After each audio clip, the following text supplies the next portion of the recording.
নমস্কাৰ পুনতে মই ইউটিউবৰ সমূহ দৰ্শক শ্ৰোতা আৰু ছাত্ৰ ছাত্ৰীক মোৰ চেনেলৰ তৰফৰ পৰা আন্তৰিক অভিনন্দন জ্ঞাপন কৰি আজি ইংলিছ গ্ৰামাৰৰ ওপৰত আন এটা নতুন ভিডিঅ' আৰম্ভ কৰিবলৈ ওলাইছোঁ। ছাত্ৰ ছাত্ৰীসকল তোমালোকৰ নিশ্চয় মনত আছে যে আমি যোৱা ভিডিঅ'ত পাষ্ট পাৰফেক্ট কণ্টিনিউয়াছ টেন্সৰ ব্যৱহাৰ সম্পৰ্কে আলোচনা কৰিছিলোঁ। আজি আমি ফিউচাৰ ইনডিফিনাইট টেন্সৰ ব্যৱহাৰ সম্পৰ্কে আলোচনা কৰিম। চোৱা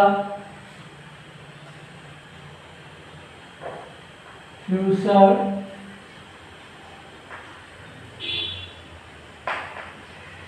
ইনডিফিনাইট টেন্সৰ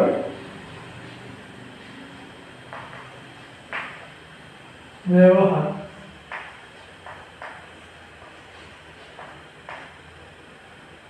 ইয়াৰ লগতে চোৱা ফিউচাৰ ইনডিফিনাইট টেন্সৰ সেন্টেন্সৰ ফৰ্ম বা গঠন প্ৰণালী। প্ৰথম আহিব সাবজেক্ট প্লাছ সাবজেক্টৰ পাৰ্চন নাম্বাৰ অনুসৰি শ্বেল অৰ উইল প্লাছ যিটো প্ৰিন্সিপাল ভাৰ্ব থাকিব, প্ৰিন্সিপাল ভাৰ্বটো সদায় বেছ ফৰ্ম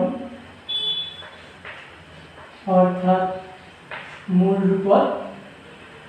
ব্যৱহাৰ হ'ব আৰু তাৰপিছত আহিব এক্সটেনশ্যন আদাৰ ৱৰ্ডছ। এতিয়া চোৱা ছাবজেক্টটো যেতিয়া ফাৰ্ষ্ট পাৰ্চন ছিংগুলাৰ অৰ্থাৎ আই বা ফাৰ্ষ্ট পাৰ্চন প্লুৰেল বা উই হয় তেতিয়া কি হয় সাবজেক্টটোৰ পিছত শ্বেল ব্যৱহাৰ হয়। আৰু যেতিয়া সাবজেক্টটো সেকেন্ড পাৰ্সন সিঙ্গুলাৰ অৰ প্লুৰেল যেনেকৈ ইউ আৰু থাৰ্ড পাৰ্সন সিঙ্গুলাৰ যেনেকৈ he C E Ram Sita ইত্যাদি বা থাৰ্ড পাৰ্সন প্লুৰেল দে হয় তেনে ক্ষেত্ৰত সাবজেক্টৰ পিছত উইল ব্যৱহাৰ হয়। যে সাবজেক্টৰ পিছত শ্বেল উইল ব্যৱহাৰ কৰাৰ পিছত যিটো ভাৰ্ব থাকিব প্ৰিন্সিপাল ভাৰ্ব ই সদায় মূল ৰূপত বা বেছ ফৰ্মত ব্যৱহাৰ হ'ব। এতিয়া চোৱা ফিউচাৰ ইনডিফিনাইট টেন্সৰ ব্যৱহাৰ সম্পৰ্কে জনাৰ আগতে আমি দুটামান সেন্টেন্স আলোচনা কৰি লৈছোঁ। I shall go to school tomorrow.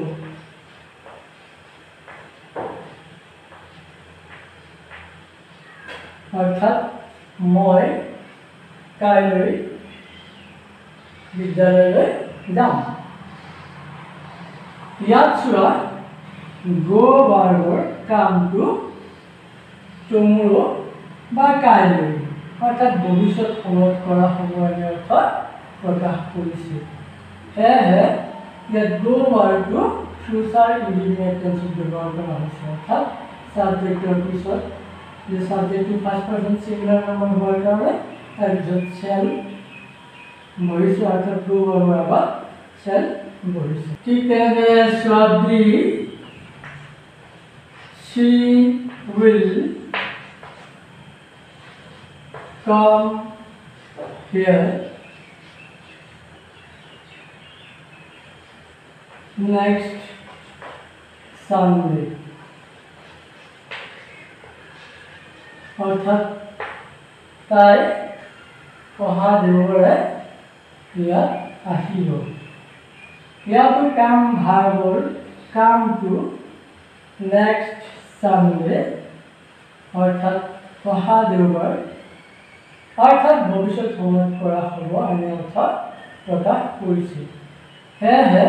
কাম ভাৰ্বটো ফিউচাৰ ইনডিফিনাইট টেন্সত ব্যৱহাৰ কৰা হৈছে। তাহলে সাবজেক্টটো থাৰ্ড পাৰ্সন সিঙ্গুলাৰ নাম্বাৰ গতিকে তাৰ পিছত অৰ্থাৎ কাম ভাৰ্বৰ আগত উইল ব্যৱহাৰ হৈছে। ঠিক তেনেদৰে চোৱা C he will buy a car next month অৰ্থাৎ কেউ অহা মাহত এখন গাড়ী কিনিব ইয়াতো বাই ভাৰ্বৰ কামটো next month অৰ্থাৎ অহা মাহত অৰ্থাৎ ভবিষ্যৎ সময় কৰা হ'ব এনে অৰ্থ প্ৰকাশ কৰিছে গতিকে বাই ভাৰ্বটো ফিউচাৰ ইনডিফিনিট টেন্সত ব্যৱহাৰ কৰা হৈছে বুজিলে বাৰু গতিকে আমি কি পালোঁ যে ইয়াৰ প্ৰতিটো সেন্টেন্সত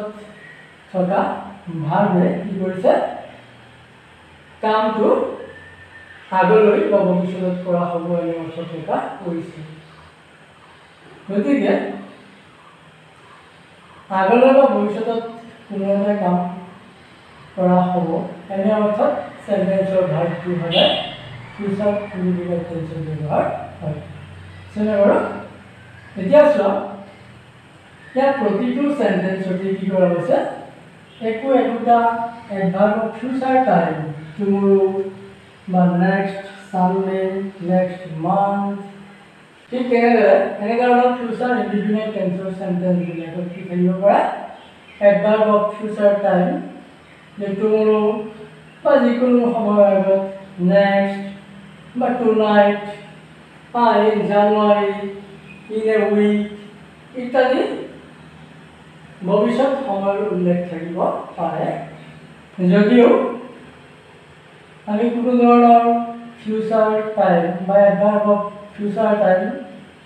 উল্লেখ নকৰাকৈও ফিউচাৰ ইনডিফিনিট টেন্সৰ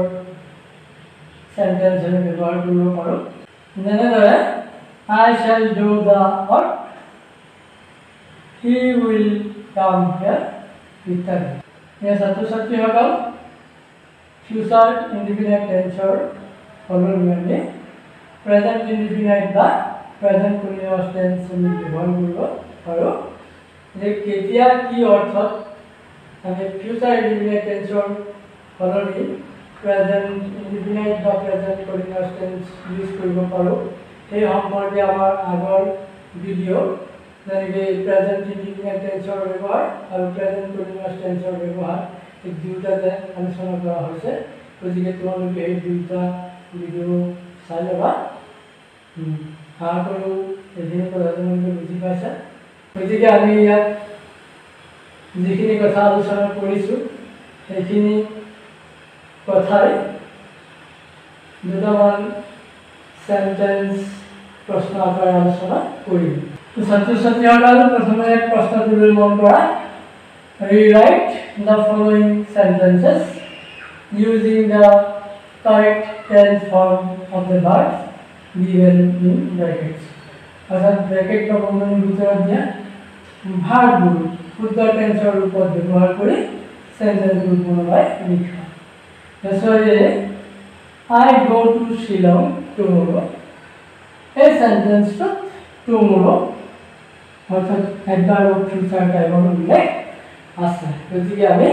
ইয়াৰ ভাৰ্বটো ফিউচাৰ ইনডিফিনিট টেন্সত ব্যৱহাৰ কৰিব লাগিব অৰ্থাৎ ইয়াৰ উত্তৰটো কি হ'ব I shall go ব্ৰেকেটটো উঠাই দি go লিখিব তাৰ আগত shall ব্যৱহাৰ কৰিব লাগিব ঠিক তেনেদৰে B he buy a car next year ইয়াতো next year এডভাৰ্ব অফ ফিউচাৰ টাইমৰ উল্লেখ আছে গতিকে ইয়াতো বাই ভাৰ্বটো ফিউচাৰ ইনডিফিনিট টেন্সত ব্যৱহাৰ কৰিব লাগিব অৰ্থাৎ ই পিছত উইল ব্যৱহাৰ কৰি ব্ৰেকেটটো উঠাই দিব লাগিব এতিয়া চোৱা C the next century begin on the 1st January 2100 ইয়াতো adverb of future time the 1st January 2100 ইয়াৰ উল্লেখ আছে গতিকে begin ভাৰ্বটো ফিউচাৰ ইনডিফিনিট টেন্সত ব্যৱহাৰ হ'ব অৰ্থাৎ the next century third person singular number ইয়াৰ পিছত আহিব will আৰু বিগিনৰ পৰা ব্ৰেকেটটো উঠি যাব এতিয়া চোৱা D we come again next week ইয়াতো চোৱা এডভাৰ্ব অফ ফিউচাৰ টাইপ নেক্সট উইকৰ উল্লেখ আছে গতিকে কাম ভাৰ্বটো ফিউচাৰ ইনডিফিনিট টেন্সত ব্যৱহাৰ হ'ব অৰ্থাৎ উই সাবজেক্টটোৰ পিছত শেল ব্যৱহাৰ কৰি কাম ভাৰ্বত থকা ব্ৰেকেটটো উঠাই দিব লাগিব ঠিক তেনেদৰে ই she dance tonight তাৰমানে তাই আজি নাচিব ইয়াতো এডভাৰ্ব অফ ফিউচাৰ টাইম tonight উল্লেখ আছে গতিকে ডান্স ভাৰ্বটো ফিউচাৰ ইনডিফিনিট টেন্সত ইউজ হ'ব বা ব্যৱহাৰ হ'ব অৰ্থাৎ সি থাৰ্ড পাৰ্চন সিঙ্গুলাৰ নাম্বাৰ তাৰপিছত উইল বহিব আৰু ডান্স এই ভাৰ্বৰ পৰা ব্ৰেকেটটো উঠি যাব ছাত্ৰ ছাত্ৰীসকল আশা কৰোঁ তোমালোকে এইখিনি কথা ভালদৰে বুজি পাইছা আৰু এই প্ৰশ্নবিলাকৰ উত্তৰ তোমালোকে নিজৰ নিজৰ বহীত কৰিবা আৰু তেনেকুৱা আন চেণ্টেন্সসমূহো তোমালোকে ঘৰত প্ৰেক্টিছ কৰিবা তো আজিলৈ ইমানে ভিডিঅ'টো ভাল লাগিলে সকলোৱে লাইক কমেণ্ট আৰু শ্বেয়াৰ কৰিবা আৰু মোৰ পৰৱৰ্তী ভিডিঅ'সমূহ ধাৰাবাহিকভাৱে পাবলৈ চেনেলটো ছাবস্ক্ৰাইব কৰি কাষৰ বেল বাটনটো প্ৰেছ কৰিবা পুনৰ লগ হ'ম বাই